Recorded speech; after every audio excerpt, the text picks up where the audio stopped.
मुझे नहीं लगता कि कोई इस सोए हुए पक्षी को जगाना चाहेगा।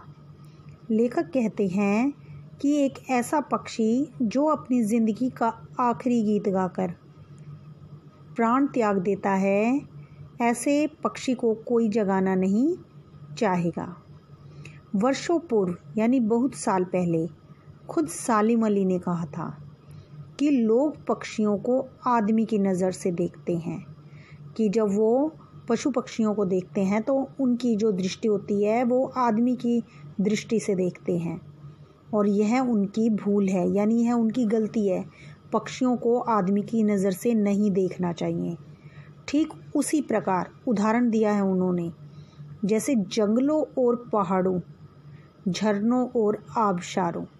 आबशारों झरने का ही पर्यायवाची होगा। आबशारों यानी पानी, पानी से भरे हुए जो होते हैं निर्झर झरने को वो प्रकृति की नज़र से नहीं, आदमी की नज़र से देखने को उत्सुक रहते हैं। मनुष्य जंगलों, पहाड़ों, झरनों और निर्झरों को आदमी की दृष्टि से ही देखता है। वह प्रकृति में नहीं हो पाता। भला कोई आदमी अपने कानों से पक्षियों की आवाज़ का मधुर संगीत सुनकर अपने भीतर रोमांच का सोता फूटता महसूस कर सकता है। रोमांच होता है प्रसन्नता और सोता का अर्थ होता है झरना। कि जब कोई आदमी अपने कानों से पक्षियों की आवाज़ सुनेगा तो अगर वह पक्षी बनकर सुनेगा तो उसे संगीत भी समझ में आएगा और उसे उससे आनंद की प्राप्ति भी होगी। लोग प्रकृति को, पहाड़ों को, झरनों को, जंगलों को, पक्षियों को अपनी नज़रों से देखते हैं। वे इनके होने में अपना भला बुरा, अपना सुख दुख, अपना हानि लाभ देखते हैं।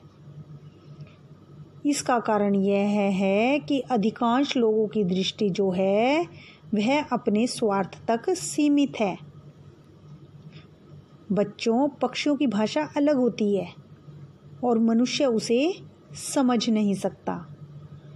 पक्षी अपनी जो अनुभूति होती है उसे जिन स्वरों या क्रियाओं से व्यक्त करते हैं उसे समझना मनुष्य के लिए संभव नहीं है। इसलिए वह उनकी मधुर आवाज़ सुनकर रोमांचित नहीं हो पाता। इसलिए मनुष्य को चाहिए कि वह पक्षी को पक्षी की नज़र से देखे और प्रकृति को प्रकृति में होकर देखे, तो उसे आनंद की प्राप्ति होगी। रोमांच का सोता फूटने का आशय होता है आनंद की गुदगुदी होना। एहसास की ऐसी ही एक उबड़ खाबड़ ज़मीन पर जन्मे मिथक का नाम है सालिम अली। मिथक कौन होते हैं? जो प्राचीन कथाएं होती हैं उसका जो तत्व होता है उसे नए अर्थ में ग्रहण कर लेते हैं, और ऐसे ही एक मिथक का नाम था सालिम अली। उन्हें एहसास था कि पक्षियों को पक्षियों की नज़र से देखो। ऐसी ही ज़मीन पर वो जन्मे थे। पता नहीं इतिहास में कब कृष्ण ने वृंदावन में रासलीला रची थी और शौक यानी शरारती गोपियों को अपनी शरारतों का निशाना बनाया था।